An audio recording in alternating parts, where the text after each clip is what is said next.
another opportunity within the power center space is carving out pads.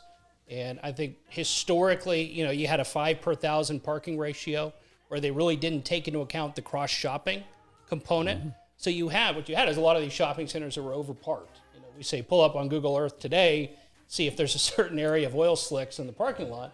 If not, that's probably not being utilized. Yeah. And I think the retailers were historically resistant, to releasing the REA or CCR that said you couldn't develop that section of the parking lot. So, and I think when you look at that, coupled with cities recognizing it and lowering those parking ratio requirements, that's another area where you can really not only add, interesting. Again, financial value, you can actually bring another use and another concept to the center that maybe just what it needs to kind of revitalize it.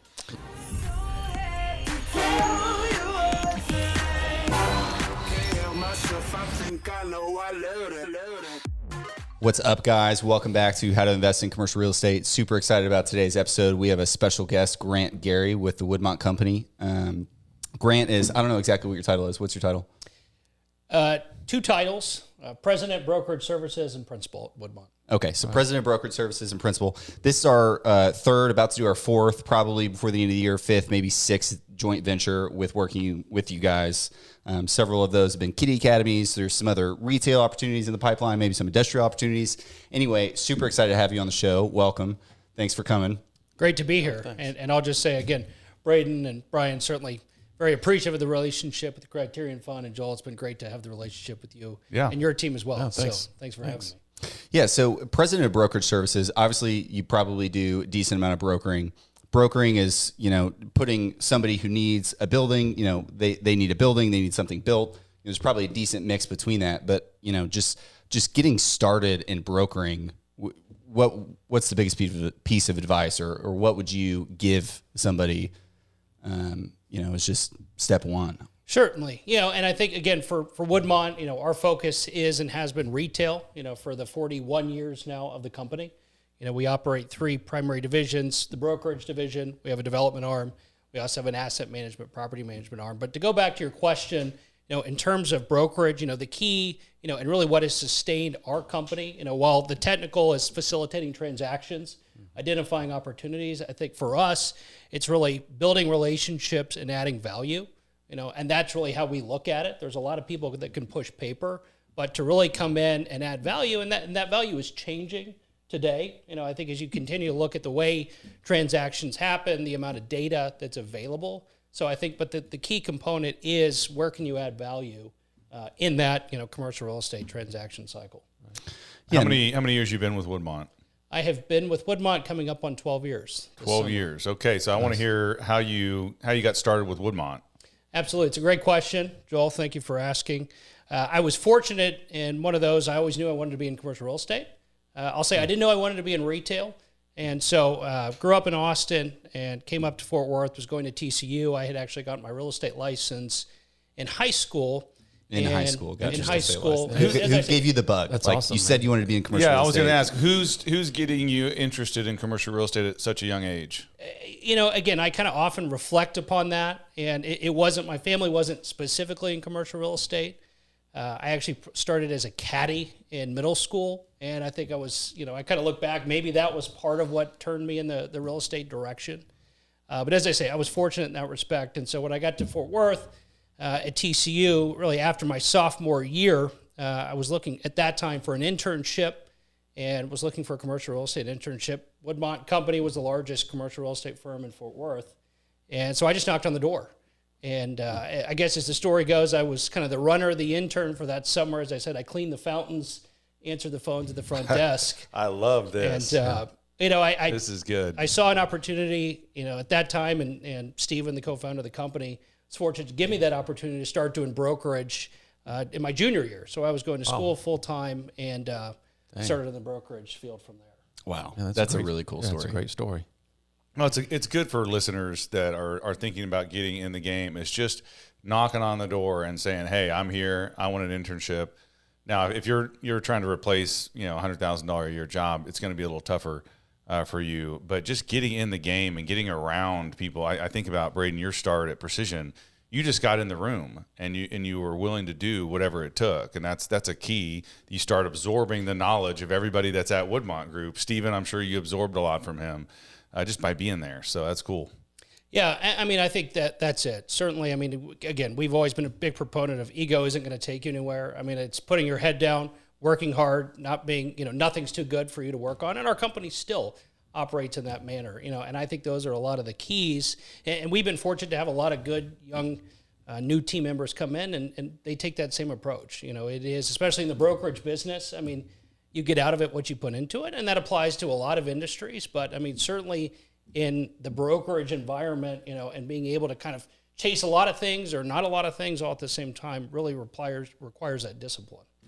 So in the beginning, you said, you guys are kind of compartmentalized in 3 different boxes: asset management, brokerage, and development. Let's just briefly touch on asset management. What does that look like for you guys? What is in the portfolio, and I guess just briefly, what does that look like before we move on to the other two? Yeah, absolutely. And I'll just say, the gentleman that runs the asset management, property management division for us had great foresight, in the 2007, 2008 years, with the evolution. We're going through maybe our second or third evolution right now in the retail space, and really started to forge some great relationships with the special servicers.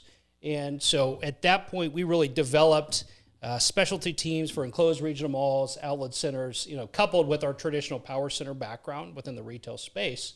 So fast forward to today, I think we operate between third party as well as our own portfolio, about 26 million square feet of retail, and that's across about 26 states. Wow. That's a big number. That's awesome. So we're fortunate, as I say, that's forged in relationships and hard work. And, I think, for us, we're able to bring an owner's perspective, to a lot of those assets. And so we're not just a third party manager. That's another key component of how we approach shopping centers, whether it's one we own and operate or whether it's one we're owning and operating for a third party. Yeah, let me break that down just in case anybody doesn't know. But just to clarify, you guys, somebody is bankrupting or defaulting on the debt, maybe that encumbers an asset. The debt or the mortgage holder is coming in and foreclosing on the property, and then they're not in the business of running and operating this real estate. So they call you and they say, hey, Grant, Woodmont, we need you guys to run this for us until we can sell it or get it off our books. Correct. No, that's exactly right. And I think, while there's certainly complications to all the various aspects of commercial real estate, at least we like to think retail is one of the more complicated, putting the puzzle pieces together. And I think when you look at a lot of these assets, shopping centers, you have co-tenancy, you have exclusives, you have prohibited uses, you have REAs, you have CCRs, and when you go through a bankruptcy or just operating those assets and understanding all those moving parts and how they impact value, how they impact leasing, how they impact disposition, I think you really need someone that has that really kind of expertise and just historical operating history to really know how to navigate all those various, really operating covenants governing ultimately the value of an asset. Brian, do you remember when we looked at that mall in Northwest Arkansas? Yeah, in Fayetteville. Yeah, we almost bought. It was a smaller mall. I don't even know. We should look at what happened to that. Yeah. But if we had bought it, we probably would have turned it over to the lender, and these guys be managing it. Yeah, right. I wouldn't be surprised. So, do you guys buy property just to Woodmont to own? We do. And talk to me about how a company like yours, how would you guys decide in today's market what type of asset that you guys would go after versus trying to sell it for the owner? You're going to, hey, we're going to buy this. What would that look like? Sure. So, I mean, I think it starts with where can we add value? I think in one of the acquisition elements that we're focusing on today is the power center space. And I'll say there's kind of two channels. One, when we looked at, going kind of back 8-10 years ago, we said, should we pivot? Should we be in the multifamily space? Should we be in the office yes space? Is the answer to that question. And it's not that we don't think those are great spaces. We just said really our relationships and where we add value is in the retail space. Sure. And we said we don't think it's going away. It's evolving. Ground up development is a challenge for those large scale projects, but we think there is still a way and there's still a need for 4-wall brick and mortar retail. So we leaned in. And one of the areas was, again, starting to identify power centers that we could acquire. At the same time, we shifted our ground-up focus really to the single tenant net lease space as one of the areas where we had that, in the within the portfolio, as another skill set and another value add component. It hadn't been a primary focus, so we moved that into more of a primary focus in identifying ground up single tenant net lease development opportunities really across the country where we'd historically operated as well. So you're not buying any freestanding, you're developing single tenant. Predominantly developing. That said, when we have a relationship that's in place and where there's an opportunity where there could be to acquire an existing facility and backfill it or retrofit it, we are looking at those opportunities as well. And we think, if I may, I think there'll be a number of those within the restaurant space, where you're seeing these larger restaurants that have had challenges or these concepts that just are no longer viable. The same thing for some of these larger banks. We think there's going to be a number of redevelopment or repurposing of those assets really across the country. Yeah, I think so too. Are the power centers that you guys are looking to buy, I guess there's some vacancy that you're going to bring some value to by finding a new anchor? That's one of the avenues. It is. I think in looking at whether or not you can re-tenant, another opportunity within the power center space is carving out pads. And I think historically, you had a 5 per 1,000 parking ratio where they really didn't take into account the cross-shopping component. Mm-hmm. So what you had is a lot of these shopping centers that were overparked. We say pull up on Google Earth today, see if there's a certain area of oil slicks in the parking lot. If not, that's probably not being utilized. Yeah. And I think the retailers were historically resistant, to releasing the REA or CCR that said you couldn't develop that section of the parking lot. So, and I think when you look at that, coupled with cities recognizing it and lowering those parking ratio requirements, that's another area where you can really not only add, interesting. Again, financial value, you can actually bring another use and another concept to the center that maybe just what it needs to kind of revitalize it. It's a genius idea, but it's so easier said than done. It does take time. We're for the investors that are listening that were on the Perimeter Square deal, we're actually working on putting a pad there. But as you stated, we have to get Walmart to agree to release whatever hold they have on the parking ratio or that part of the parking lot. That should be easy, shouldn't it? Yeah, it should be really easy to just call up Sam and say, hey, I want to make some money on your parking lot. I think they're going to charge us. Maybe you could speak just for a second.